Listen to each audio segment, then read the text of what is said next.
makatulong sa bawat isa, na magkaroon ng encouragement bawat isa, Lord, sa paglilingkod sa iyo.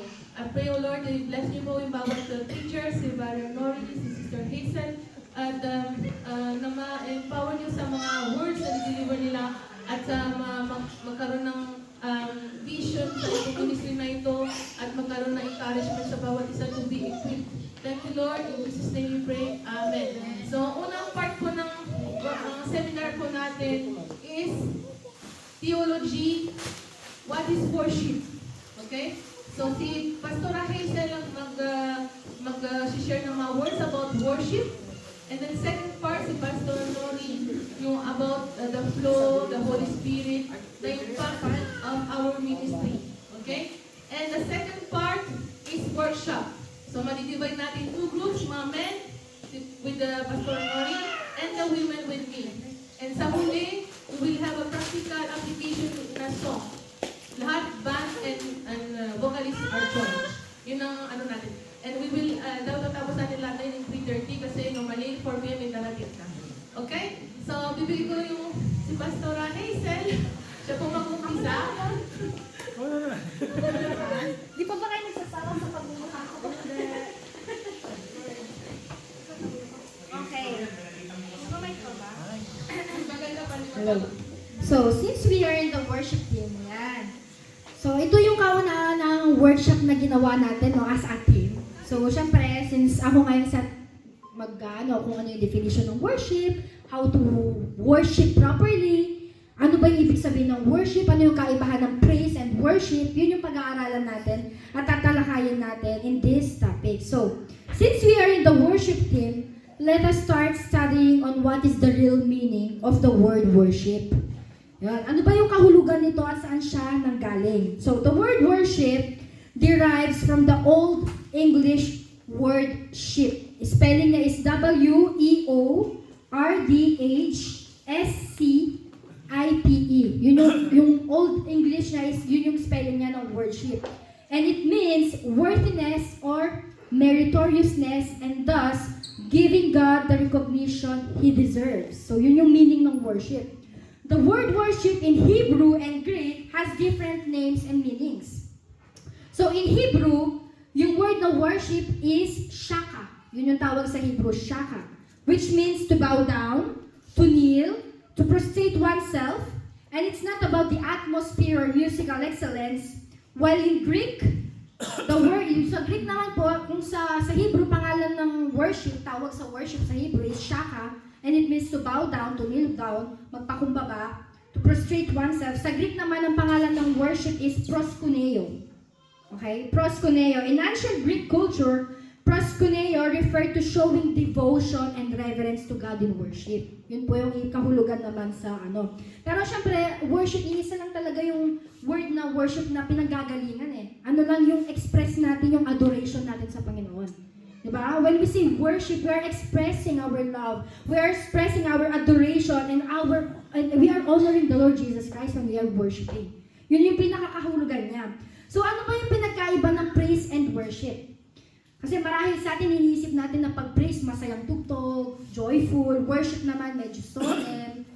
Diba? Ganun yung mga ano natin eh, when we hear the word praise and worship. Hindi naman po mali yung pag-iisip natin na gano'n na when we hear the praise, na pag sinabi natin word praise, joyful, worship, solemn, it's not wrong, pero meron kasi much more deeper meaning dun sa mga words na yun na praise and worship. So praise is the joyful recounting of all God has done for us. So it is closely intertwined with thanksgiving. So when we say we are praising, ibig sabihin po pala, we are thanking God. Nagpupuri tayo kasi nagpapasalamat tayo sa Panginoon. Yun pala yung ibig sabihin. We are offering back to God our appreciation for His mighty works on our behalf. Yun yung ibig sabihin ng pagpupuri sa Panginoon. Pag naman sinabi na in the scriptures, praise is usually presented as boisterous, joyful, and uninhibited. God invites praise of all kinds from His creation. So Jesus said that if people don't praise God, even the stones will cry out. So kung yung mga tao hindi man sila magpupuri sa Panginoon, yung mga bato gagamitin niya para magpuri sa Panginoon. So us, lalo na sa worship team, nararapat lamang talaga na ipakita natin yung Ipakita natin when we are praising na we are really thankful sa Panginoon sa mga ginagawa niya sa buhay natin. Sabi nga sa Luke 19:4, di ba? 19:40, sabi niya, even stones will cry out kung yung mga tao hindi magpupuri. So, yun yung ibig sabihin ng praise. Praise, naiintindihan po ba natin? Hindi ba siya masyadong mabilis? When we say praise, it means it is intertwined with the thanksgiving. It means we are offering back to God. We are appreciating Him for His mighty works and goodness on our behalf. So in worship naman, it comes from a different place within our spirits. So ito yung nanggagaling sa spirit natin. Dito na tayo dito yung spirit natin yung nag-work when we are worshiping. Worship should be reserved for God alone. Sabi ng Luke 4:8. Worship is the art of losing self in adoration of another. Praise can be part of worship, but worship goes beyond praise. Okay? Yung kumbaga mas po yung worship eh. Praise is easy, but worship is not. Kasi worship gets to the heart of who we are. Yun po yun. To truly worship God, we must let go of our self-worship. Pag sinabi kasi natin worship, ito yung talagang you bow down. Talagang tatanggalin mo kung ano yung pagkataong meron ka, you will kneel down to God, hahayaan mo siya yung maging sentro ng buhay natin. Siya yung, kumbaga, mag-control sa buhay natin when we are worshiping God. We must be willing to humble ourselves before God. We must surrender every part of our lives to His control and adore Him for who He is, not just what He has done. Worship is a lifestyle, not just an occasional activity. Jesus said, the Father is seeking those who will worship Him in spirit and in truth. So itong worship po na ito, hindi lamang siya worship na every Sunday, but it is a lifestyle. Na dapat every Christian kasama yung worship na yun. Kasi hindi lang tayo nag-worship sa pag-awit eh. We can worship God in sa ibang bagay. Diba? Hindi lang in our prayer, we can worship God. Maraming paraan para i-worship ang ating Panginoon. So, isa-sum up po natin, praise is intertwined with thanksgiving, while worship is intertwined with surrender. So, when we say praise, we thank God. When we say worship, we surrender everything to Him. So, yun po yun. So, bakit ba natin winu-worship ang Panginoon? So, why don't we worship God? There are endless reasons to worship God. But at the heart of the matter lies, yung worshiping God is the supreme purpose for which human were created. Yun po yung pinaka-main reason bakit natin siya winu-worship. Because we are created. We are created to worship God. We live to worship God. We live to glorify God. Yun po yung ating main reason, yung main purpose po natin, bakit natin siya winu-worship. Sabi nga sa 1 Corinthians 10:31, di ba? That whether you eat or drink, do all things for the glory of God. So ano man yung ginagawa natin, especially yung pagpupuri natin, yung pagsamba natin, we are doing this because God give us life. Di ba? Sinasamba natin ng Panginoon dahil sa mga natanggap natin na salvation, redemption, forgiveness of our sins, our life. Kaya natin siya sinasamba. You and I were made to worship God. We are made to worship God. Yun yung purpose natin eh. Yun yung pinaka-main reason. The central function of the church is to glorify and worship God through Jesus Christ. So our main purpose on earth is to praise His name, worship Him, and glorify Him. So bakit nga po ba tayo nagpe-praise and worship? Bakit? Bakit tayo umaawit sa Panginoon? Bakit natin yung ginagawa? So the purpose of praise and worship as it relates to singing, dancing, and praying is to create an intimate space between you and the Lord. Yun daw po yun. Bakit tayo nagpe-praise and worship? Bakit tayo umaawit sa Panginoon? It's to create an intimate space between us and the Lord. Allowing Him to speak directly to our heart, in such a way we are drawn nearer to Him. And as a result, nag-glorify po ang Panginoon sa ginagawa natin yon, and we are going deeper into identifying Him. Mas nakikilala po natin siya. So kapag po tayo nagpupuri, kapag tayo ay sumasamba o maawit ng mga papuri, nag-ibig sabihin, meron pong nag-create po tayo ng space between Him and God. Nagkakaroon po tayo ng kumbagang, nagkakaisang dibdib kumbaga sa mag-asawa. Ganon, nagkakaisa po. And mas lalo po natin siyang nakikilala yung kabutihan niya at mas lalo po siyang napupurihan na itataas yung kanyang pangalan. So praise and worship are opportunities to speak from our heart to the heart of God. Para kasi pag nagpe-praise and worship kasi tayo maawit, we are praying also. we are also praying. Pero yung kaibahan lang na instruments. But we are praying. So, paano ba natin siya i-worship ng tama? So, to worship God, our spirit must be connected to His Spirit.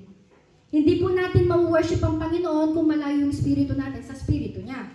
And this is only possible if God's Spirit lives permanently in us. So, natatanong po ba natin if the Spirit of God is within us? Malalaman po natin yan when we are praise and worship, nagpa-praise and worship tayo, nararamdaman natin na iba, di ba? Na parang, you are free. You have the freedom to praise Him, to glorify His name. So, in order for that to happen, kailangan po pala, in order for that na mag-dwell po yung Espiritu ng Panginoon sa atin, kailangan po natin i-acknowledge ang Panginoon as our Lord Jesus Christ. So, in order for that to happen, in order for His Spirit to dwell in us permanently, to live in us permanently, we must acknowledge that Jesus Christ is Lord in our life. Diba? Kasi kung Lord tayo kasi kung yung nasusunod sa buhay natin or yung Lord ng buhay natin is us, ibig sabihin, hindi talaga magdudwell yung Spirit ng Panginoon sa atin. But then, if yung Panginoon talaga yung nakasentro sa buhay natin, doon natin talaga makikita na siya yung magiging in control sa lahat. Doon magdudwell yung kanyang Spirit. And as we believe this truth, that Jesus is Lord, the Holy Spirit will live in us. Kasi pag po, hinayaan natin na yung Panginoon yung naging sentro ng buhay natin, magiging free siya no? Magiging free siya na makalakad, magiging free siya na gumalaw sa buhay natin. Kumbaga, inopen natin yung buong heart natin sa Kanya. Kasi pag sarado yan, kumbaga, pag sarado po yung puso natin sa Holy Spirit, hindi siya makakapasok ng buo. Diba? Kaya kailangan talaga open yung ating heart na papasukin ng Panginoon and i-acknowledge siya as our Lord and Savior. So, we should always remember that we cannot worship God by our own strength. Naniniwala po ba tayo doon? We cannot worship God by our own strength or even live a worship service by our own talents. We always need the intervention and the help of the Holy Spirit in order to deliver a real and proper worship. And paano po natin ito magagawa? Kasi nga yun nga, sabi nga, hindi natin kaya lang sa kalakasan natin, hindi natin kaya dahil ang talentado tayo. Kahit maganda yung boses natin, kung wala yung Santong Espiritu sa atin, hindi natin madadala yung congregation sa pag-worship. So, dapat talaga, babad po tayo sa panalangin in order for the Holy Spirit to live in us. Una, dapat babad tayo sa panalangin, babad tayo sa salita ng Diyos, laging sentro ang Panginoon sa mga buhay natin. Yun po yung dapat natin gawin as a worship leader, as a part of music ministry. Talagang, hindi lang tayo nagpapaawit kailangan tayo mismo, meron tayong relasyon sa Panginoon. Kasi paano tayo magpapaawit dito? Kasi alam niyo po, yung mga pinapakanta natin na praise and worship, mga salita po ng Diyos yan. So kung hindi natin talaga alam yung salita ng Panginoon, paano natin ma-i-deliver ng maayos, di ba? Paano natin maaaka yung congregation to praise and worship God if tayo mismo, we are not connected to the Spirit of God? So ano naman po ba yung power ng worship? Alam niyo po yung power, yung worship po, it's a powerful, it's so powerful. Because worship, it brings the presence of Jesus. Dito po kasi nag-uumpisa. Kaya pansin niyo po, pag talagang yung praise and worship, sa praise and worship pa lang, naramdaman na yung Espiritu ng Panginoon, makikita niyo po sobrang smooth ng buong service hanggang patapos. Pag talagang, kasi nandun po yung presensya ng Panginoon, kasama. So the worship, it brings the presence of Jesus, it removes the curse, it brings forgiveness and healing, it brings freedom and blessing, it brings the voice of the Holy Spirit, and it brings us face to face with God. Okay? And brings others into His presence. Kasi nga tayo po yung ginagamit ng Panginoon to bring others to His presence. So through worship, we receive breakthrough and revival. So sa worship parang talaga marireceive na natin ito If talagang alam natin gamitin, or kung paano talaga, o if alam talaga natin gawin yung proper na pag-worship sa Panginoon, talagang mararanasan to ng buong congregation. Mag-uumpisa sa atin to So napaka-importante po na babad tayo lagi sa salita ng Panginoon at sa Kanyang pananalangin po sa Kanya. Para po lagi tayo nakakonect sa Kanya, di ba? Hindi tayo nadi-disconnect. And that is the power of worship. Kaya kung mapapansin niyo po, whenever we are in a worship, a lot of things can possibly happen. Sino po dito yung nakapansin na minsan po nasa praise and worship, may mga nagtatangs na, and that is the flow of the Holy Spirit. Yun po yung work ng Holy Spirit. It can possibly happen kasi nag-intervene siya. Nandun siya, dumarating siya. Kasi ibig sabihin, nagagalak ang Panginoon because we are worshiping Him in spirit and in truth. We are doing the proper worship.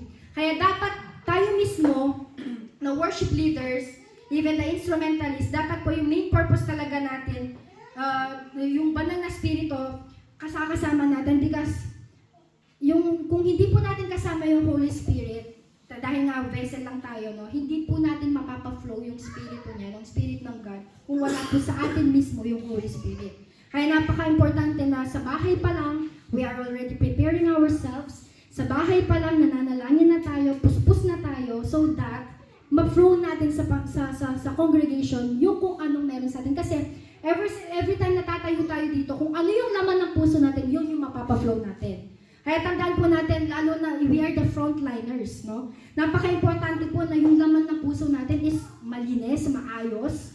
And yung laman niya lang is talagang mapapurihan ng Diyos. Kasi kung laman nito puro kabigatan, pansinin niyo po, pag kabigatan yung laman nito, every time na may praise and worship, mabigat din yung parang praise and worship, di ba?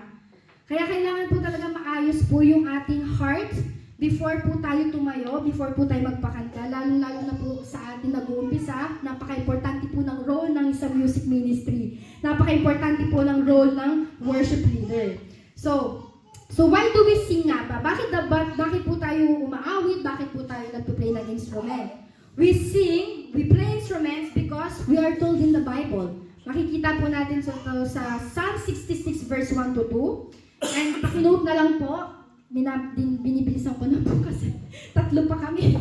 And sa Psalms 95, 1-3.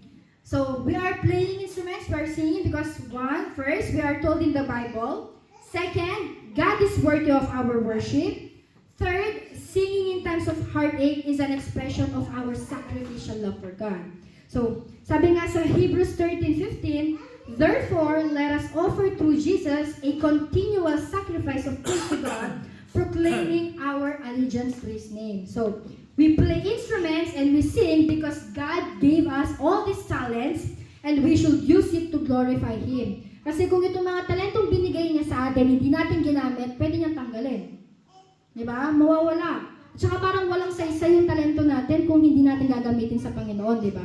Tsaka tingnan niyo po, parang ang sarap sa pakiramdam na yung talentong binigay. Ako nga, walang talent sa pagkanta, pero tingnan niyo, part ng music ministry. For the glory of God. Kasi masaya ako na talaga umaawit ng papuri for the glory of God. So, kung tayo po ay may mga ganitong talento, let us full blast it, no? Gamitin natin siya ng full blast para lamang sa kapurihan ng Panginoon. Dahil binigay niya po itong mga talentong ito para purihin talaga siya. Para maitasan yung kanyang pangalan. Yun po yung rason kung bakit tayo tumutugtog, bakit tayo umaawit, para po siya ay mag-glorify. And it is also a sign of our gratitude to Him because not everyone are gifted. Diba? Hindi po lahat gifted ng pag-play ng instrument, hindi po lahat gifted sa pag-awit. Kaya it is also a sign of gratitude na ginagamit natin yung mga talentong ito para pasalamatan siya, para magpagamit tayo para sa kapurihan niya. So ngayon po, dadako po tayo sa kung ano po ba yung corporate worship. So as a worship leaders, kailangan natin maintindihan kung ano ito at bakit ito importante. So, corporate worship refers to a collective and organized gathering of believers to honor, reverence, and praise God through various activities that affirm shared faith. So, corporate worship centers on actively exalting God as a community rather than engaging in a worship solely as individual. So, in the Old Testament po, sabi po dito, communal worship is seen as a central aspect of Israel's covenant relationship with God. These assemblies underscore the importance of unity in devotion. Sabi nga ng Psalms 95:2, let us come into His presence with thanksgiving, let us make a joyful noise to Him in song. So yung corporate worship po, yun po yung sama-samang pagpupuri at pagsamba sa Panginoon. Ibig sabihin, we are united, iisang goal, iisa yung nais natin, and that is papurihan ng Panginoon. Yung ginagawa po natin ng the whole congregation, that is corporate worship. So why is corporate worship important? It is important because unang-una, it exalts God. Di ba? Napaka-important. Yun po yung kaimportantehan ng corporate worship. Unang-una po, naitataas po ang pangalan ng Panginoon. Second, it edifies and encourage. Corporate worship builds up the congregation. Nabibuild po ng corporate worship ng congregation. Through teaching, mutual encouragement, accountability, and expression of unity. Kasi minsan po kasi hindi po natin alam lahat yung pinagdadaanan ng bawat isang pumupunta sa church. So minsan, through praise and worship, nakaka-encourage po pala tayo sa pag-awit pa lamang. Kung baga, broken-hearted yung pumunta, hindi natin alam dun sa mga awit na inaawit natin, sa pag-worship natin, nahihil na yung taong pumupunta. And that is the power of corporate worship. Kaya importante siya na talagang ginagamit natin and talagang dapat iisa yung goal natin. So, yun po yung corporate worship. So ngayon po, dadaho naman tayo sa kung ano ba yung requirements sa pag-worship sa Panginoon. May requirements pala, no? So yung requirements po on how to worship so what are the requirements to worship God? Ito po yung mga requirements. Unang-una, kailangan, nasabi ko na po ito sa una, we need to have a core and true relationship with God.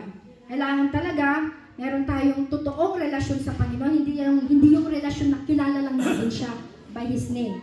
Kailangan kilala talaga natin siya. And which is our heart of worship. Yun po kasi yung heart of our worship, yung relasyon po natin sa ating Panginoon. Excuse me. Because the heart of worship is about aligning our inner self, our thoughts, emotions, and will with God's will and character. And it is a response to who God is and what He has done, an offering of our whole selves to Him. The term heart of worship is often used to describe this deep, intimate connection with God. Ito po yung pinaka-meaning po ng heart of worship, may intimate connection po sa Panginoon. Where worship becomes more than a ritual or routine. Minsan kasi, nagiging ritual na lang po, nagiging routine na pag inassign po tayo ng leader natin, magpakanta ka. Routine na lang natin. Pero, meron pala siyang deeper na kahulugan. Dapat meron tayong heart of worship, meron tayong deeper or intimate connection sa Panginoon. Dapat hindi lang siya ritual, hindi lang siya routine. It needs to become a lifestyle, yung heart of worship. It is not merely about what we do, but why and how we do it. Yun po yun. Hindi lang siya routine, but it is a part of our lifestyle na. It's the part of us that is wholly devoted to God, where our actions are motivated by love, gratitude, and awe for Him. So when we speak the heart of worship, we are talking about the innermost part of our being that yearns to honor and glorify God in everything we do. And this heart of worship is not confined to a specific place, time, or activity. It is continuous, living expression of our faith. So, itong heart of worship, mapapractice natin siya in every day of our lives. Even though nasa bahay tayo, mapapractice natin siya. And it is an expression of our faith. Diba? Ito yung expression ng ating pananampalataya. So, whether we're singing praises, praying, serving others, or simply going about our daily tasks, our heart of worship is what keeps us connected to God, continually offering up our lives as a living sacrifice. So, it is about a relationship, not just a ritual. It's about sincerity, not just outward expressions. True worship starts within. Tandaan po natin to sa mga worship leader po. True worship starts here, within us, sa puso po natin. Flowing from a heart that is genuinely and deeply in love with God. Diba? Dapat mas in love po tayo sa Panginoon kaysa sa mga asawa natin. Ganun po yun, doon po nag-i-start. It is seen when we are worshiping God in spirit and in truth. So, paano po ba yung tamang paglilid natin ng worship? How to be a real servant of God? Dito na po papasok yung prayer natin, na Lord, may I decrease and may you increase. Diba? Kailangan po, bago tayo po umakyat dito sa pulpit, katulad po ng nasabi ko po kanina a while ago, na pag-aakyat po tayo ng pulpito, magpapaawit man, magpipray, kailangan talaga tanggalin, strip down natin yung sarili natin at yung Panginoon yung mamulat makita sa atin. Kailangan i-decrease natin yung sarili natin, i-increase natin ang Panginoon. In order to be a servant, we need to have a humble heart and a total submission to God. Kasi kung wala tayong humility, hindi tayo magiging servant. Diba? Diba? Hindi natin masasabi na I am a servant of God, I am a worshiper of God kung wala yung humility sa buhay natin. Hindi po tayo makakapag-serve ng totoo kung yung sentro po ng buhay natin yung mga sarili natin. It must always be God in order for Him to move freely in us, in order for Him to use us mightily in His kingdom. So kapag nagpapakanta po tayo or tumutugtog, always remember na we are doing all this para masihan po ang Panginoon at maitaas ang Panginoon. Kasi kung hindi po ito yung mindset natin, if our mindset is to please the people, to please the congregation, to seek people's approval, babagsak po tayo, no, sa pagiging servant. We should always seek God's validation, not people's validation, di ba? Pag-aawit tayo dito, we are not a performer. Tandaan po natin, we are worshiper.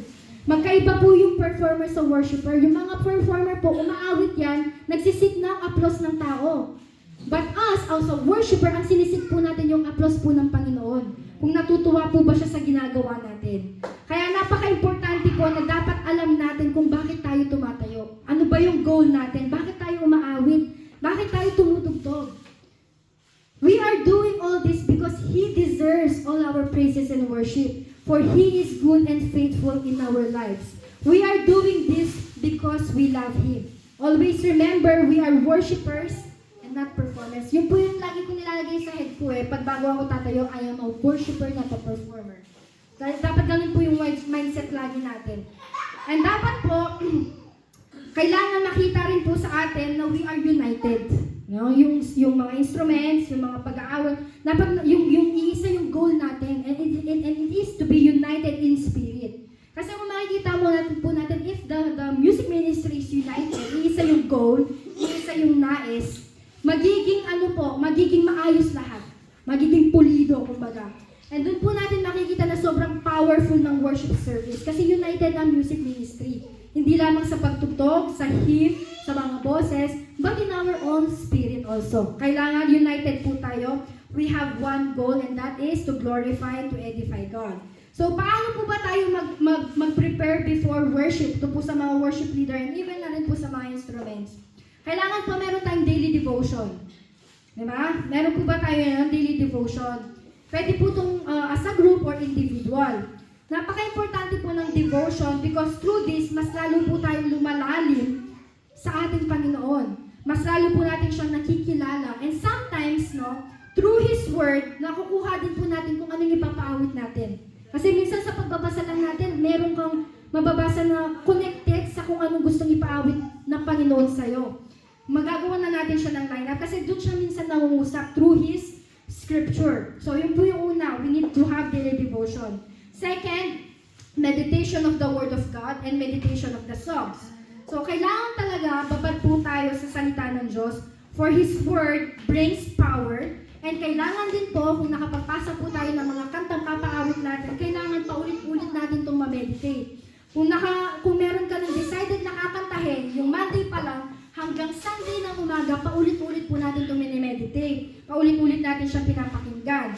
Kasi, bakit po? Para pagdating rin po natin dito, makakatulong po tayo sa mga instrumentalists, hindi na po tayo nangangapa. Diba? Kasi minsan, hindi natin alam yung kantang pinili natin. Hindi tayo aware na alam natin siya, pero pagdating dito, nangangapa po yung lahat kasi hindi natin siya na-meditate at hindi po natin siya na-practice. So parang, yung pag-meditate po natin ng mga kanta na pinili po natin, it prepares us on how to properly lead His people in worshiping Him also. So kailangan po talaga, when we choose our songs, meditate it every day until Sunday morning na magpapakanta po tayo. Kasi sa pakikinig pa lang po natin ng mga papakanta natin, tayo mismo na i-empower na Tayo mismo na i-encourage na. And tayo mismo na memorize na natin yung mga lyrics, di ba? So, yun po yung pangalawa. Pangatlo naman po is prayer. Napaka-importante po nito, lalo na itataas po natin yung Panginoon yung mga ipapaawit natin. Like for example po, kung nakapili na nga po tayo ng meron na po tayong mga choice of songs, i-render po natin sa Panginoon na i-bless niya yung mga kantang to, na let's pray na it will bring healing, it will bring revival, it will bring breakthrough, para po i-empower po ng Panginoon yung mga awitin natin na ipapaawit at para po ma-empower po sa congregation kung paano po natin siya ma-deliver. Because praise and worship songs are His words. So, dapat sa awitan pa lamang po, maramdaman na po ng congregation yung presensya niya. Kaya po, kailangan po talaga every time po na bago po tayo magpaawit, dumudulog po tayo. Kaya di ba, lagi po sinasabi sa atin na sa bahay pa lang, that prepared ka na talaga. Hindi po yung dito ka pa lang magpipray. Not sa bahay talaga, puspos ka na ng pananalangin at naitaas mo na sa Panginoon yung mga aawitin mo so that you will be anointed also. Kasi hindi lang ikaw yung i-anoint ng Panginoon, pati yung mga kantang ipapaawit mo, i-anoint niya. At bibigyan niya yun ng power. So, pang-apat, we should practice at home. Importante din po ito para at least nga yung nasabi ko po kanina, hindi po tayo nangangapa. Diba? Para at least po na-practice na natin sa bahay. Pagdating dito, kumbaga, kakapain yung kin natin. So at least alam na natin tuloy-tuloy yung ating pag-practice dahil nga Sunday lang, meron lang tayong 1 oras. Kaya kung na-practice na po natin sa bahay, naawit na pakinggan na po natin ng paulit-ulit, pagdating po dito, magiging pulido na lang lahat. Hindi na po mahihirapan yung pianist, hindi na po mahihirapan yung drummer, yung bass, pati po yung mga backup. So napaka-important, even yung mga backup, kailangan talaga i-practice yung mga kanta ng mga worship leader para walang nangangapa. So ang last po is fasting. So, bakit po importante yung fasting as a worship leader? Fasting is about seeking God and relying on God for God's glory and His purpose, not for our own gain. So, napaka-importante po ng pag-fast sa mga worshipers, sa worship leader, para po at least, di ba, when we fast, yung nangyayari po, tayo po nalilesen. Kumbaga, yung physical body po natin, nangihina man yung physical body natin when we are fasting, pinapalakas po kasi, yung pinapalakas naman ng fasting is our spiritual. And what we need is to have a strong spiritual when we worship God. So, kung gusto po natin na talagang magkaroon po ng effect, magkaroon po ng power, yung pag-worship po natin at madala po natin yung congregation into worshiping God in spirit and truth, kung gusto natin talaga magkaroon ng deeper connection sa Panginoon, we can also practice fasting. Para at least, dito po talaga nakikita, yung Panginoon po talaga yung gagalaw sa atin, at hindi lamang po yung lalago po tayo spiritual. So, napaka-importante po. And kung gusto niyo po, i-share ko lang po kung paano rin po ako mag-choose ng mga kanta, sa mga special sa mga worship leaders po. Sa akin po kasi, yung ginagawa ko po, to choose a praise and worship, kung yun ba talaga yung nais ng Panginoon na ipakanta ko, unang-una syempre nagpipray po ako. Secondly, magbabasa po ako ng word. Kung wala man pumapasok sa akin na anong title ng kanta, yung ginagawa po, nakikinig ako ng maraming praise and worship, iba-iba. And then, yung ginagawa po ni God, yung hinihingi kong sign kay God, every time na, Lord, kung anong ipapakanta mo, ipaulit-ulit mo siya sa head ko. Kahit nasaan ako, bibigkisin ko siya kung nasaan man ako.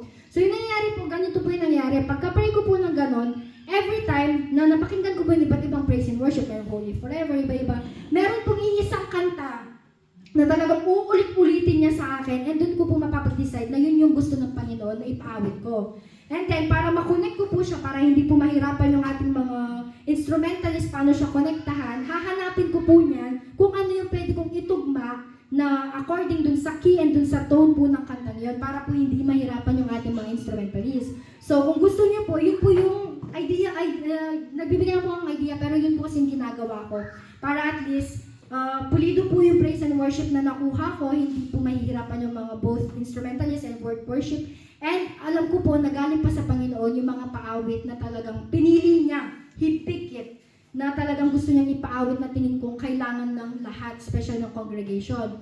Or kung gusto niyo naman po, pwede po kayong makipag-coordinate sa magtuturo, sa preacher, para kung gusto niyo po, pasok sa tema ng preaching at ng pakanta. So yun lamang po, kung mga idea po kung paano pumili ng papaawit natin sa mga worship leader kung gusto niyo po. Yun lang po, thank you!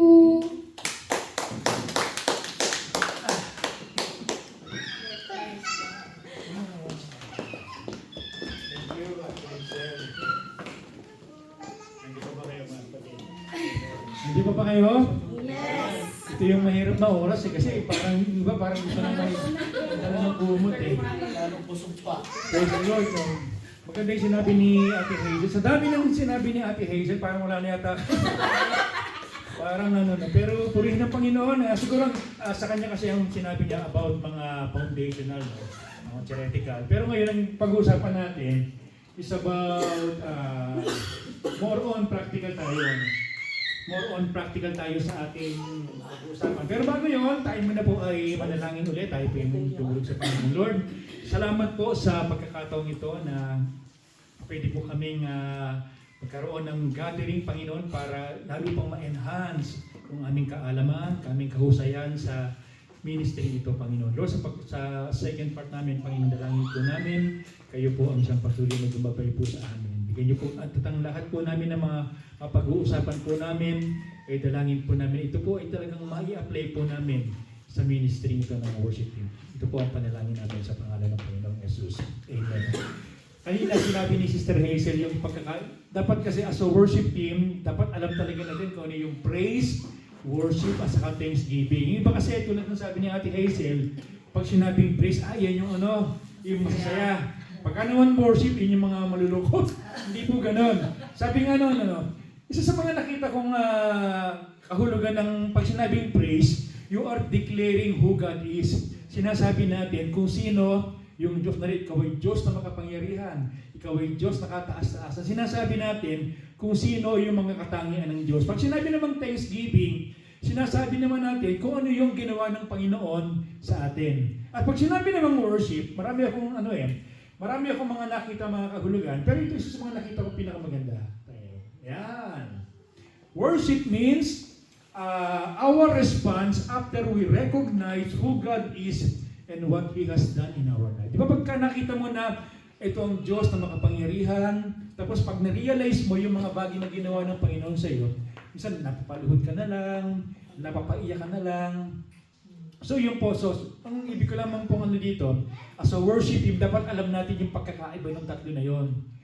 Kaya hindi rin sapat na kung as a worship leader, ang alam mo lang hallelujah, glory, glory, dapat sinasabi natin, alam din natin talaga, lumalabas din talaga sa bibig natin kung ano po yung mga katangian ng Diyos para yung po nakakapagbigay po ng encouragement sa atin.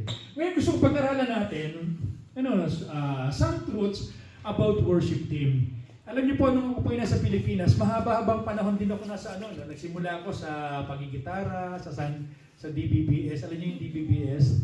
Yung parang Daily Vacation Bible School. Tapos naging backup singers, naging gitarista.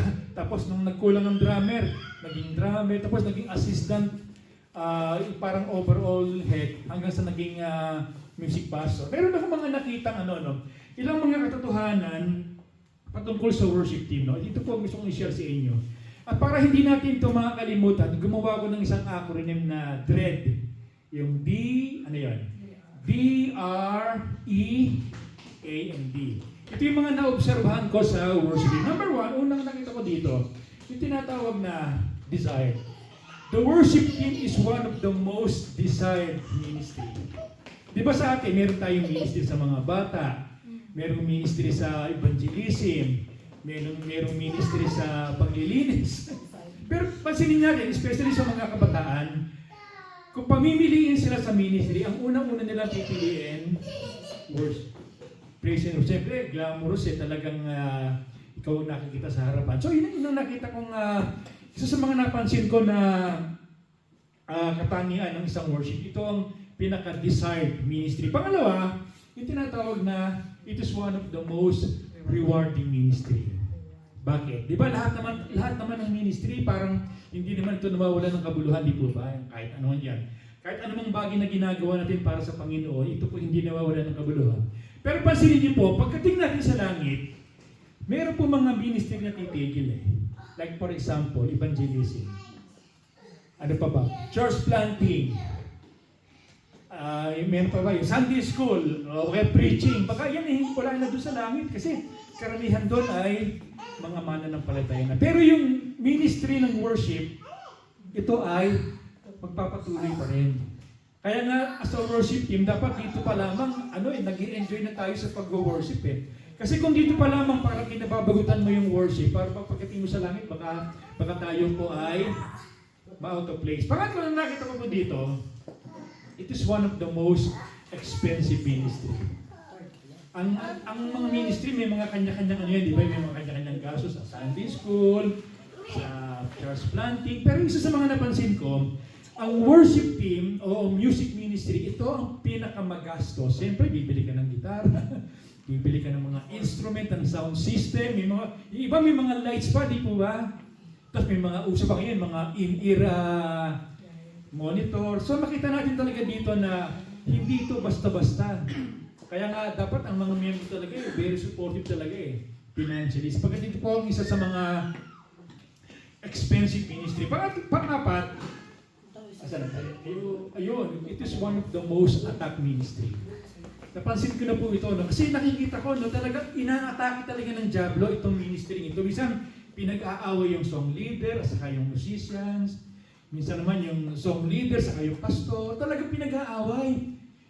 Minsan nakita ko rin, no, nung ako pinasahid ng ministry, minsan hindi maiiwasan na magkainlaban yung Minsan pagka na-inlove yung isang musician, pagka nagkagalit sila, apektado Minsan hindi makapag-concentrate. Yung iba namang isa, pagka absent yung crush niya, hindi makatugtog ng...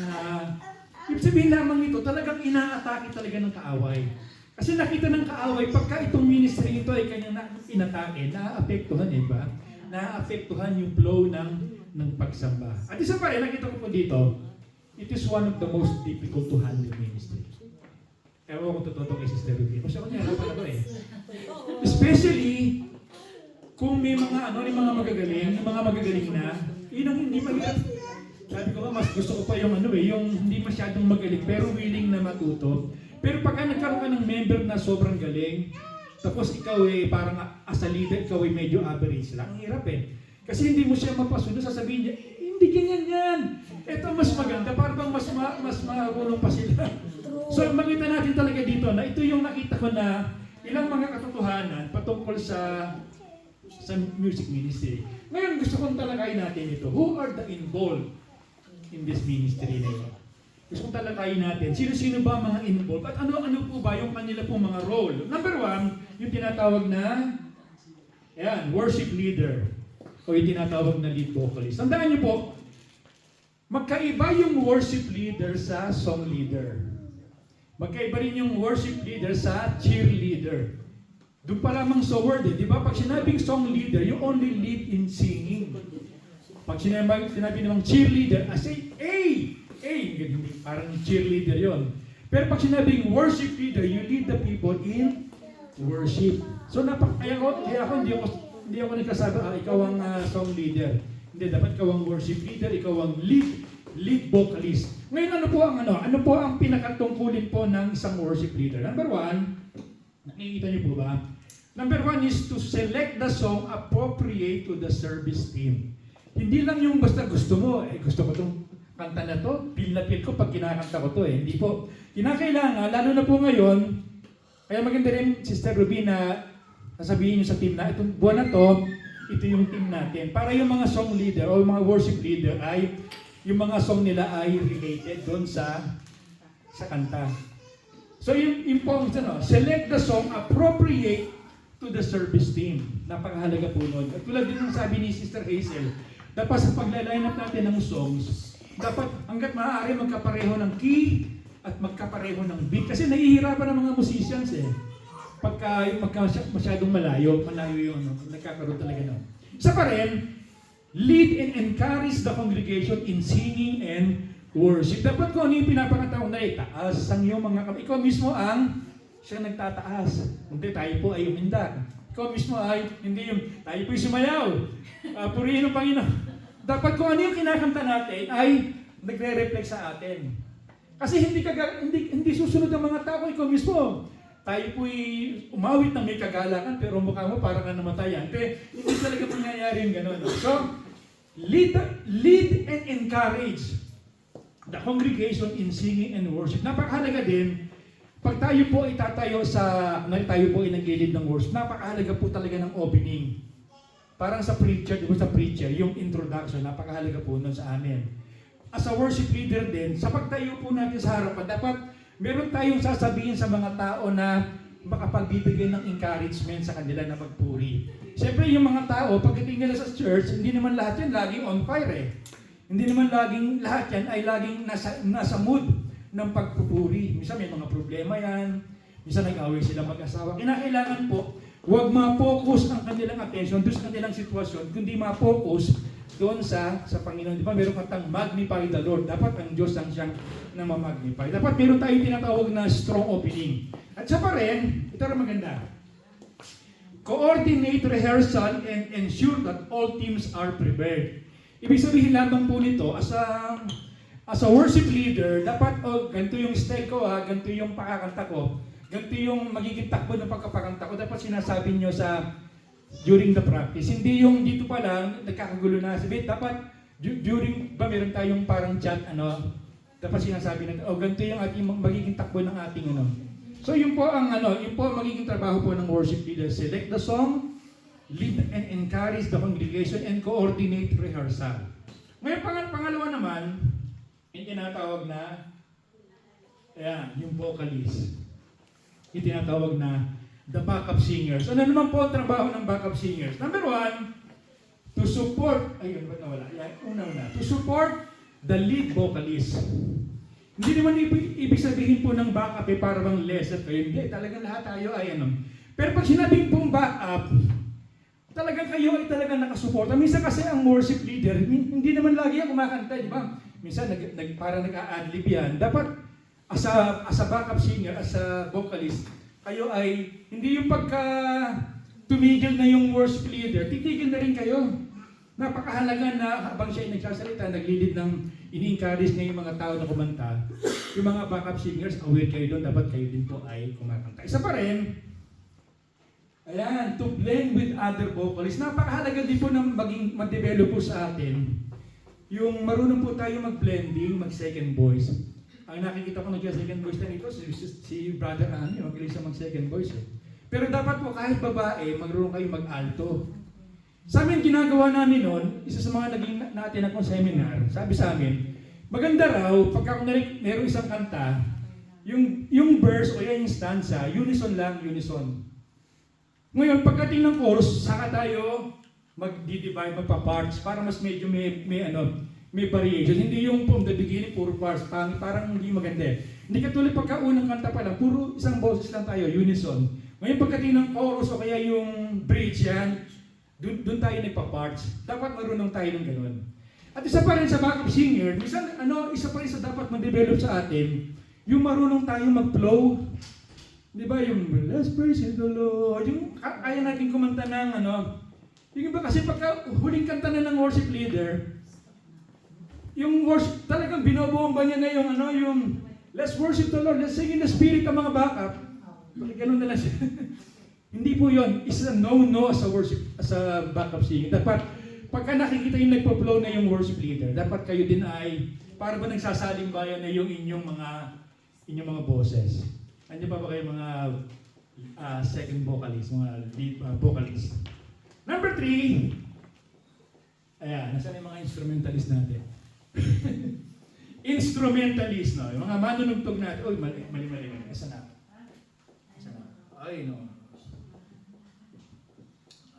Sorry, napindot. Ayan. Ngayon, ano naman po ang trabaho ng instrumentalist? Number 1 is to provide a solid and accurate instrumental support. Napakahalaga po nito mga kapatid. No? Alam niyo minsan, mga din ako dito, talaga namang, ako kasi nung may practice pa kami ng Sabado noon, talagang buong linggo, talagang pinag-aaralan ko talaga. Talagang sinisipra ko sa bahay, drums. Nung pagkating ko dito, meron isang member, yung nasabihin ko sino pangalan niya. Sabi niya, ano ba yung kanta natin? Ibig sabihin nun, hindi niya sa loob ng isang linggo, hindi niya man lang pinakinggan. Dapat, dapat memoryado mo, sabi ko parang ang aking alab parang binuhusap talaga ng Ibig sabihin nun, para bang hindi mo ginawa yung homework mo. So kinakailangan talaga to provide a solid and accurate. Dapat talagang tama pag yung mga course na ating gagawin. Isa pa rin, to create a musical arrangement that complement the vocalist. Dapat sa atin po, sa mga musicians, dapat ma-develop yung skills natin na nasa D tayo, hindi kaya ng song leader. Lilipat tayo ng key. Dapat, G tayo ngayon, dapat kung ano yung katumbas ng chords, no, dapat kaya din natin. Dapat nagle-level up din yung ano natin, yung skills talaga natin. So create a musical arrangement that complements the vocalist. Isang tip nga din pala, no, sa mga worship leader, pagka kayo po ay nagbibigay ng link, kasi may mga kanta na ang kumanta lalaki, pero ikaw babae ka, hanggang maaari, pag nagbigay kayo ng link, ang kunin yung link ng babae. Kasi nangyari sa atin yon, merong isang worship leader, ang pinost niya ay link ng lalaki. So, pinractice ng mga musician, yung course na yon, pagdating dito, ang baba para sa kanya. Kaya nangyari, naubos yung course natin kapapalit ng course. Dapat pagka dito na, hindi na tayo nagpapalit talaga ng course, dapat kung ano yung nasa yun ay ating pag-uusapan. Yun ay yung susundin. So isa pa rin, maintain instrument and ensure that it is in a good condition. Napakahalaga po nito, no? Dapat sinecheck natin yung instrument na gagamitin natin. Like for example, baka maya yung gagamitin mo, pati pala yung strings, o kaya yung butas pala yung kaya mahihirapan po ang magkakaroon talaga ng epekto. So yun po ang mga gawain po ng mga instrumentalists. Ngayon isa pa rin sa mga member ng yung tinatawag na sound technician.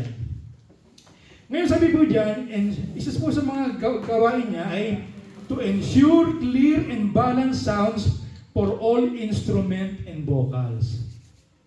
Alam niyo po, dapat po talaga andito si Ate Beck, no? Pero dapat po talaga, ang hanggat maaari po talaga, ang hahawak po talaga ng ay medyo may bata-bata. Sorry ate. Kasi po ang matanda, hindi naman ko sabing matanda, parang ang sakit sa tayo pag matanda eh. Pag medyo elder, kasi iba na yung pandinig nila eh. Sa aming mga musician, hindi pa masyadong malakas, sa kanila, malakas na.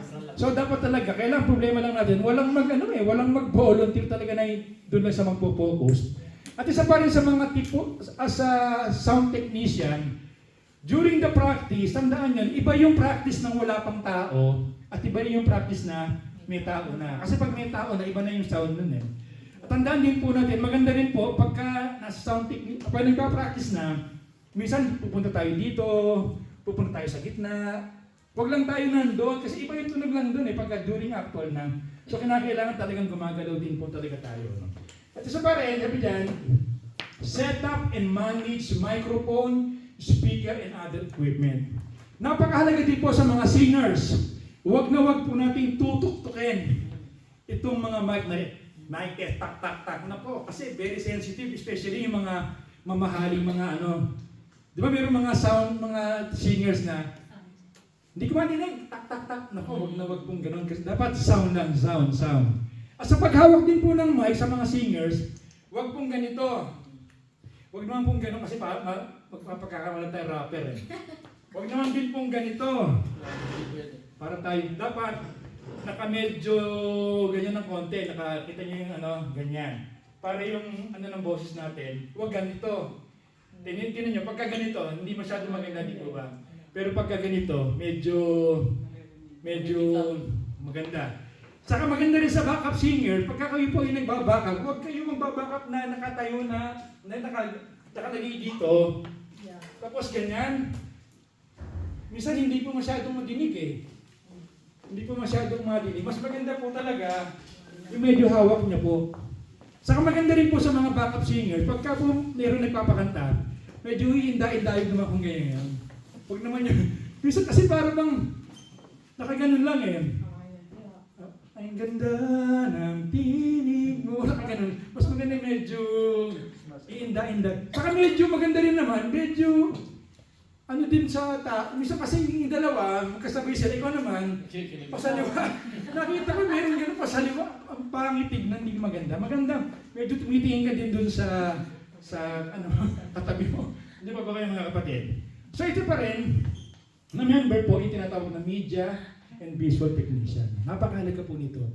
Especially, dapat maaga talaga yung nandito. Yung, hindi ko lang masabi, dapat talaga maaga siya. Kasi minsan, during practice, wala pa, nahihirapan. Ang pangit pagka nakaganon. So, lalo na ngayon, meron tayong bagong isa-set up pa yun. Kaya medyo, ngayon yung kanyang Ayan. display song lyrics, scripture, and other visual in screen. Dapat tama. Minsan may mga mali eh. May mga maling lyrics, maling words. Dapat tama yun. Bibilisan ko na lang. And then sabi niya, record the worship for broadcast purposes. Dito pala ako kasama. Lagi natin ginagawa. Isa pa rin, manage live streaming. Ito hindi natin nagagawa eh. Ewan ko lang kung bakit. Yung manage live streaming for online viewers na. Hindi ko alam kung bakit natin hindi nagagawa ito. Yung parang, yung live talaga. Kasi ibang mga churches talagang meron silang live. Okay, bibilisan mo na. What is the main purpose of a worship team? What is the main purpose of a worship team? Nako, alas dos na. Review mo ko ng konti pa. Mamadiliin ko na. Number one, ito, to lead the congregation not only in singing. Sabi diyan, to lead the congregation in worship and creating an atmosphere where people can connect with God. Ang pinaka-goal talaga natin is to connect the people. Hindi lang sila basta ma-entertain. Dapat talaga tayo po ay nakaka-connect. Number two, ayan, to bring support and ensure that the music and song complement to the theme of the message. Napakahalaga. Kaya nga dapat, kung ano yung team natin, ano ba yung team natin sa isang buwan? Rule and reign. Basta, Jesus, basta gano'n, mas maganda po, purpose of Christmas. yung basta gano'n, medyo related po yung ating ipapakanta. No? And then number three, saan ba yan? Number three, to prepare the hearts of the people before hearing the word of God. Tandaan po natin, pagka mga tao po ay punong-puno ng kabigatan, kahit na gaano kaganda yung message, hindi nila ito titimo talaga sa puso talaga nila. At ang goal po talaga natin ay talagang sila ay maakay sa pagsamba upang sa ganon maging handa yung kanila pong puso sa Panginoon. Ngayon, bibilis ako na lang, meron na lang akong 5 minutes. Sabi diyan, what are the best qualities bilang member ng worship team? Actually, dapat nag-a-apply pa lamang, ito na kagad yung hinahanap eh. Anong unang nakita ko po dito, yung tinatawag na consecration. Ano ba yung consecration? Tinignan ko sa dictionary kung ano po yung consecration. Sabi diyan, consecration is the act of setting apart of something or someone as holy and devoted to specific purpose. It signifies dedication to a deity of a sacred use. Ibig sabihin lamang po nito, dapat ang buhay talaga natin ay hindi katulad ng buhay ng mga taong hindi kumikilala sa Panginoon. Dapat ang buhay talaga natin ay medyo kakaiba. Nadala ko yung lola ko. Yung lola ko po, pagka may piyesta, meron kami mga pinggan, mga mangkok, na yun ay hindi ginagamit pagka ordinaryong pagka ordinary yung mga kain, hindi. Yun ay ginagamit lamang pagka may piyesta, talaga yun ay inilalabas. Kasi yun ay parang nakaset apart, no? Para bang ginagamit lamang yon sa natatanging okasyon. Ganun din naman sa buhay natin. Kinakailangan, ang buhay talaga natin ay mayroong kinakakitaan talaga ng kabanalan. At ang maganda nun, pagka ang buhay natin ay talagang consecrate sa harap ng Panginoon, ito po ay nagre-result ng anointing, no? Minsan talagang pagka nagpakanta ka, talagang mga tao ay talagang umiiyak eh. Talagang lumuluha, talagang napupuspos talaga sila ng banal na Espiritu. Kaya sabi nga dyan, no? Sabi dyan, therefore I urge you brothers, in view of God's mercy, to offer your bodies as living sacrifice, holy and pleasing to God, which is true and proper worship. Dapat ang buhay talaga natin ay kinakakitaan talaga ng kabanalan, talagang kalugod-lugod talaga sa Panginoon. Especially na tayo po'y tumatayo sa harapan. Kinakailangan talaga ang buhay talaga natin ay talagang walang maipipintas. Blameless. Isa pa rin, nakita ko dyan, sabi dyan, but you as a chosen people, a royal priesthood, a holy nation, God's special possession, that you may declare the praises of Him who called you out of darkness into His wonderful light. Dapat ang buhay talaga natin ay talagang set apart. Kinakakitaan talaga ng kalinisan.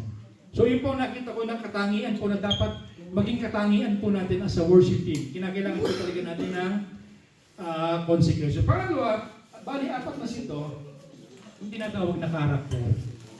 Diba mayroong mga tao ang gagaling eh. Ang gagaling tumugtog, ang gagaling magpakanta, pero problema, bagsak sa character eh.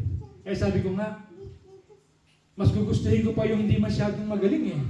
Pero napaka-submissive, pag tinuturuan mo, okay, ganun. Yung iba kasi pagka medyo magaling na, tatampo na, hindi na aaten, nag-walk out na. Ano ba yung character? Sabi niya ang character means, yan, it is a mental and moral qualities of an individual. It includes traits, value, and behavior that define who a person is. Kinakailangan po, hindi lamang tayo basta magaling. Hindi lang tayo basta mahusay. Kinakailangan talaga ang character natin. Yung pag-uugali po talaga natin ay maayos. Sabi nga dito, sabi niya sa 1 Timothy chapter 4 verse, don't let anyone look down on you because you are young, but set an example for the believers in speech, in conduct, in love, in faith, and in purity. Sabi niya, set an example. Dapat ang buhay po talaga natin ay isang magandang halimbawa. Hindi lamang sa taas ng stage, maging pagbaba natin ng stage, dapat ang buhay talaga natin. Yung character talaga natin ay talagang kakaiba at maganda. So, ano yung una? Consecration. Pangalawa, character. At ang pangatlo po, yung tinatawag na competence. Ano naman itong competence? Yung galing, yung husay. Hindi naman habang panahon para bang tayo po ay nasa beginners. Dapat habang tayo po ay tumataas, habang tayo po ay tumatagal sa ministry, dapat tayo naman po ay tumataas yung pagtugtog po natin. Sabi nga dito, no? Ano po bang ibig sabihin ng competence? It is the ability to do something successfully and efficiently. It is also a quality of being adequate or well qualified. Having the ability to perform an excellent role or task. Kinakailangan po sa atin, kinakailangan habang tayo tumatagal, nagiging mahusay na tayo manunugtog, nagiging mahusay na po tayong mga awit, to lead in the world, dapat tumataas din po yung level. Kung baga sa tumataas yung level ng ating spirituality, tumataas yung level ng ating character, at minsan kailangan din po tumaas din po yung level ng ating pong competence. Minsan naiiwan Bahala na si Lord. Alam niyo po, yung husay galing, hindi po yan bumabagsak na para bang hulog ng langit. Hindi kinakailangan talaga natin ito ay pagbuhusan talaga ng lakas. Sabi nga dito, no, sa Proverbs 22 verse 29,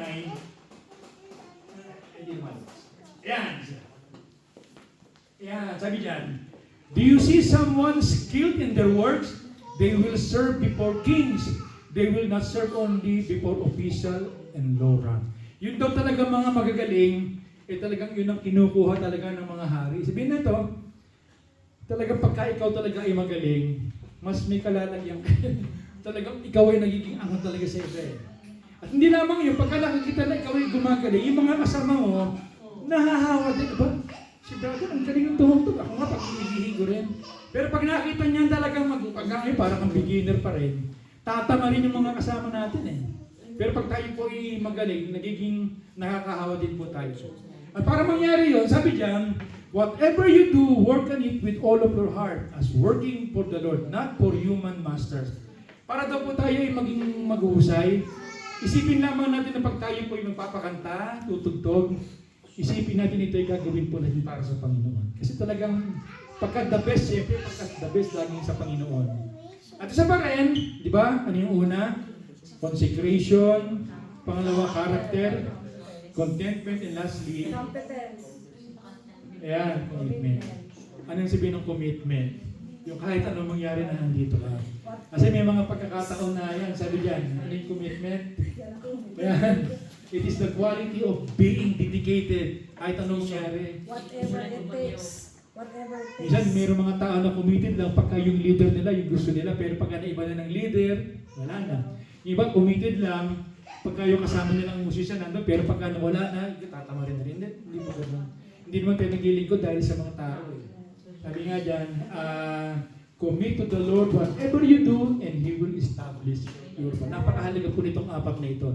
And lastly, bilang itong pinaka-conclusion natin. Sabi po dyan, the worship team plays a vital role in creating a wonderful, engaging, and successful worship service.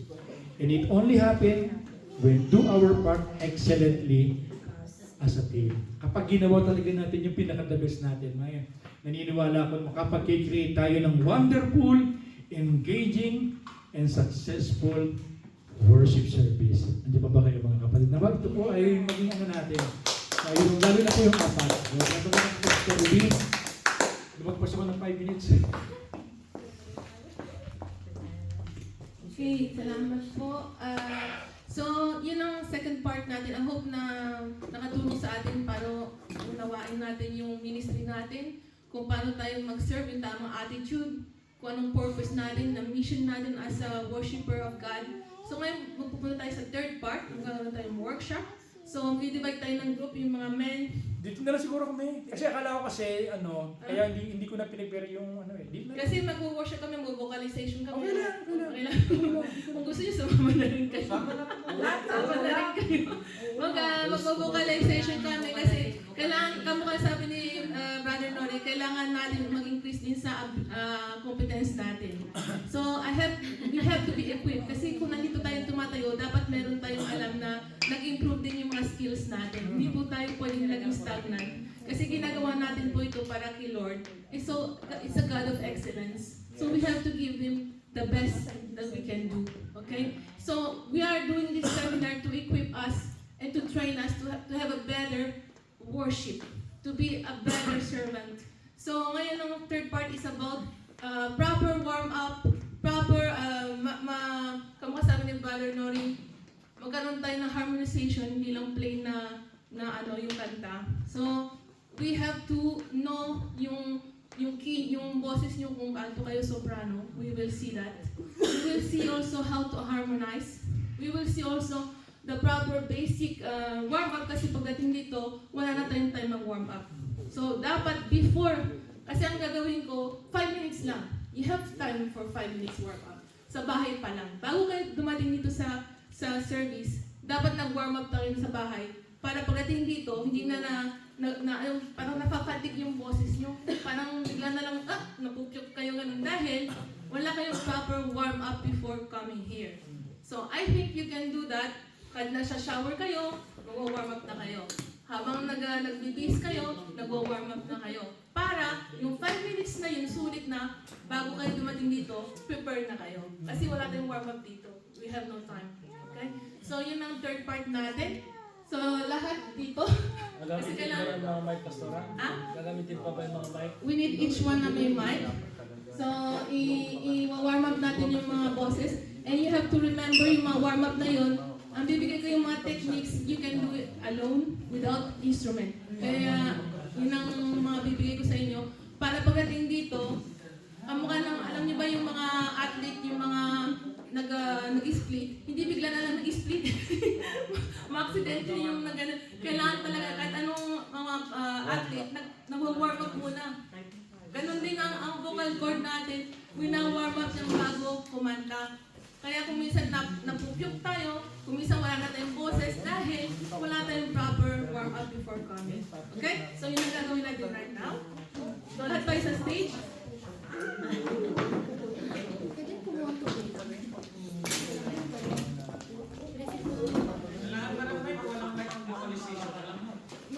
Mas maganda kasi parang hindi yung nasisigawan dito.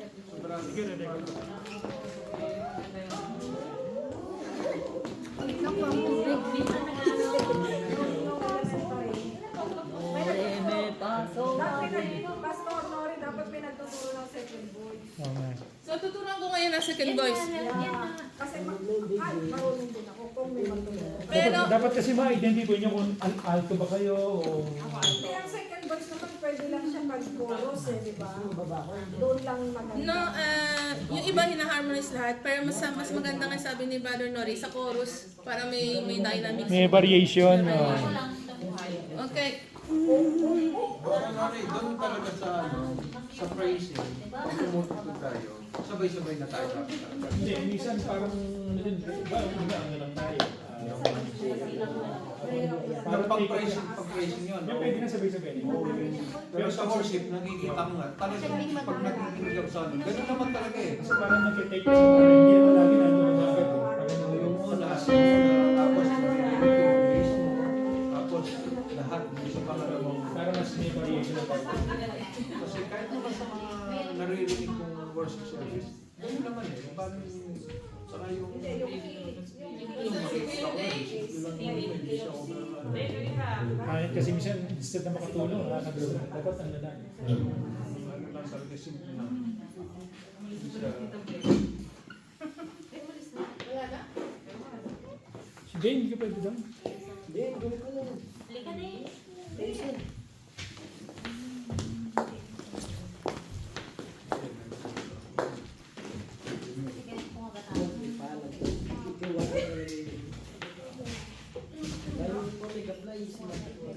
Re-record nga natin, ha?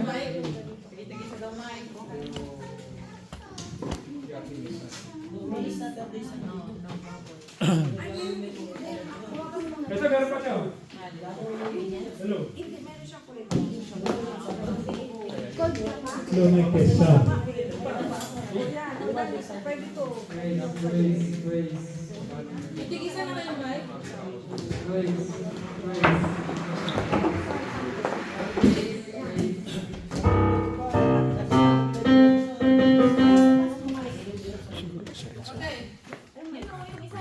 Itigisa kayo, Mike. Ito na si Pasto. Ay, Ding.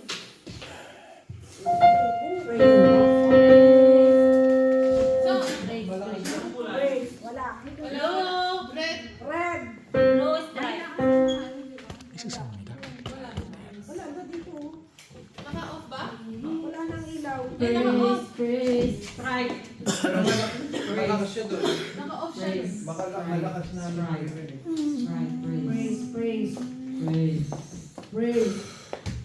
Meron na dito. Meron dito, meron. Meron na ako.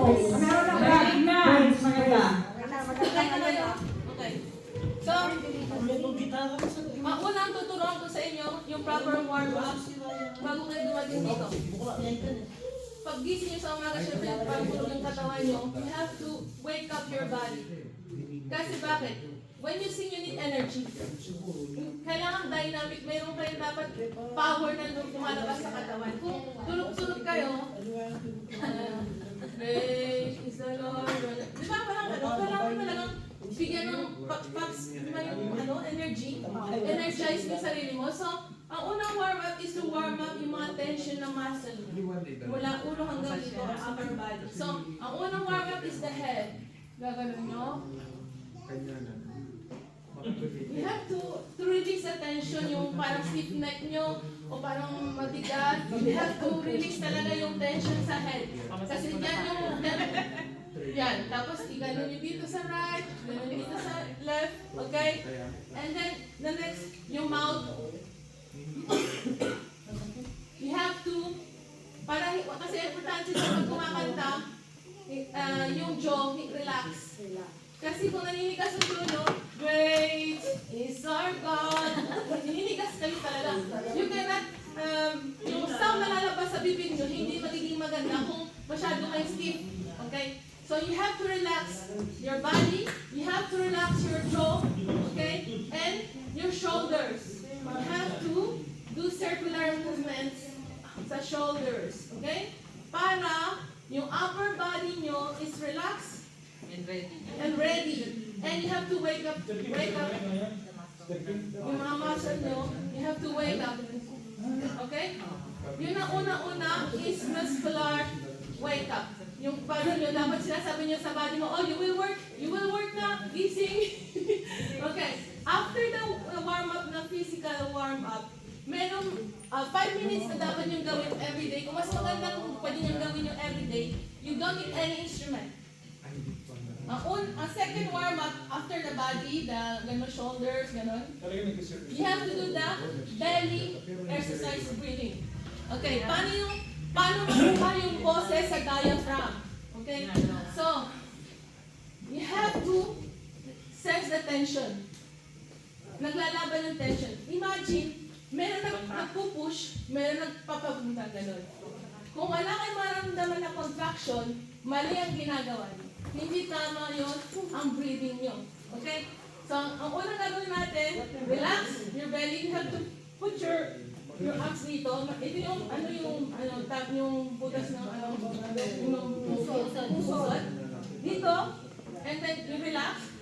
And then, dapat papasok ng tiyan nyo unti-unti with the S. Naramdaman nyo? Ba't yung S ko pabalik? Palabas, palabas. Palabas sa akin. Imagine yung balloon na so syempre, Dito. pa-aspirate yung Para yan dito yung ano. yun o. Okay? Dapat naramdaman nyo, hindi biglang gano'n ha. Dapat may control kayo sa air. Unti-unti pumapasok yung tiyan. Okay? Dapat mayroong contraction, may laban. Kung masyadong magaan, hindi tama. Dapat may weight. Okay? Ulit.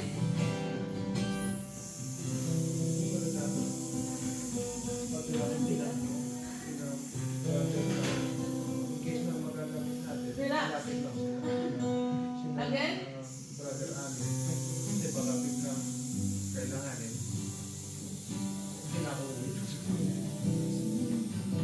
Dapat maramdaman nyo sa, dito sa likod ng puso, may nagko-contract. At may weight dito. Kung walang weight, hindi tama. Kailangan, tapos yung air, unti-unti nawawala. Tapos, breathe. Okay? Ulit. Dane, do that. Makatulong sa'yo. Put your hands on the waist. Ganun nga, ba't naiyak? Ay, parang naman. Okay, ulit. Naramdaman niyo ba? May contraction ka? Para mga naman. Naramdaman niyo ba yung laban, yung pressure na may papasok, may tumutulong palabas? Okay, ngayon gagawin natin. Dapat maramdaman niyo yung body niyo kung saan niyo. Okay? Naramdaman niyo yung tiyan niyo gumagalaw. Dapat gumagalaw ang tiyan niyo.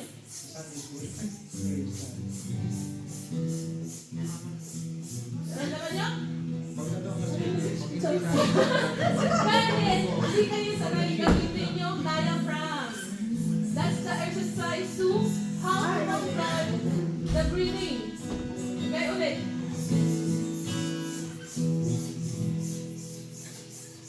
Okay, relax. Now, again, ganun, next time, mahaba yung tapos, block and release. Okay? One, sabay-sabay tayo. 1, 2, 3.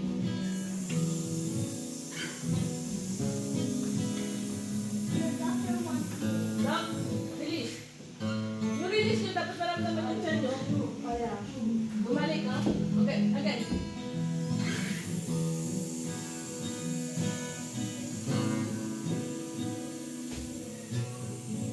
Block, release. Okay. Yun yung unang-unang exercise na breathing. That you can do at home. Okay. Next exercise is the click sound. So it will be parang funny sound. Yung click sound is yung parang pinto. No. Yung pinto na. Yung pinto. Kasi mga technique na ito, gagawin nyo sa bahay dahil hindi nyo kailangan instrument. Okay? Yung pinto yung sa pinto.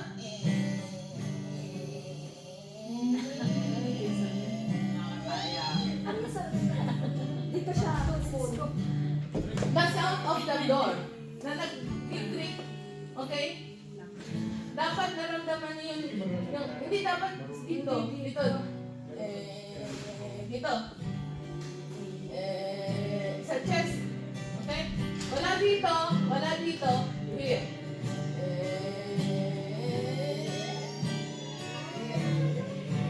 Okay? Wag dito. Wala dito yung sound. Dito. Kasi kung sasakit yung lalamunan nyo, kung hindi tama yung sound.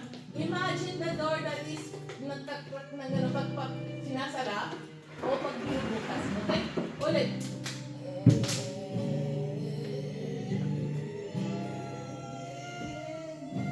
Mga pusa. O, yun yung mga bagong technique. Tapos baba. Pinapanood namin Baba. yan. Wala na yung mga kasi hindi naman yun dito. Okay.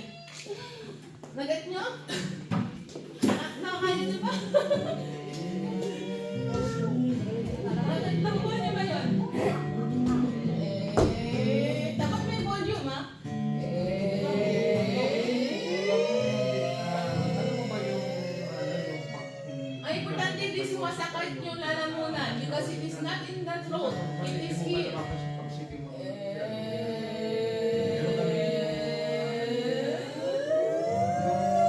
Tapos baba.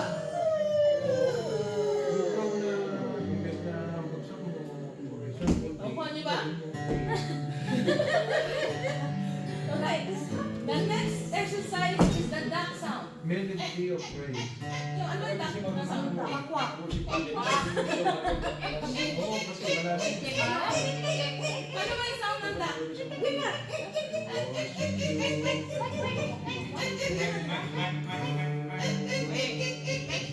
Can you do the sound?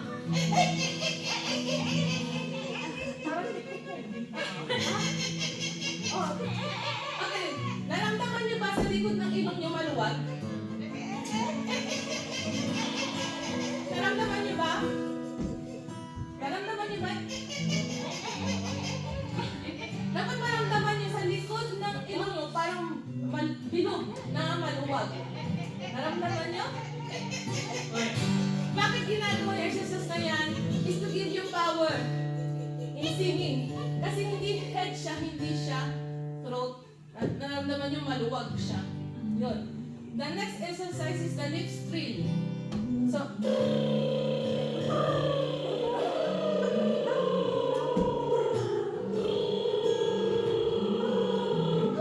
yung lips trill is to exercise your vocal cord to warm up the vocal cords. You can do it. Ang purpose niyan, kailangan matagal.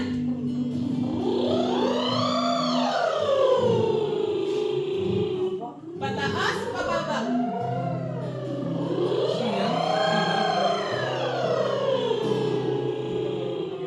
Chords na. Broken.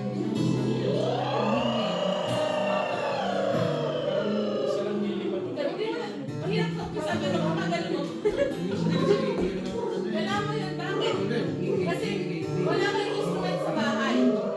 You need to do that to warm up your voice. It is the easiest that you can do in 5 minutes.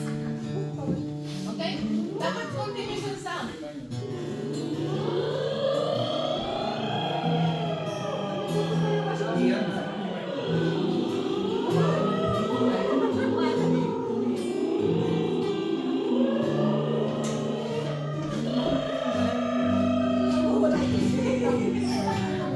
The more you train yourself, the more mahaba yung sound. Kasi ako na, umpisa di ko rin alam. Pero kakatrain ko, nahaba ko na yung trill ng lips. Try mo.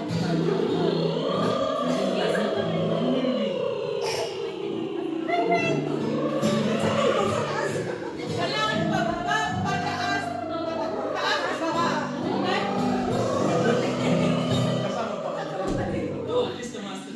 Mas maganda kasi meron pa tayong shampoo dalawa.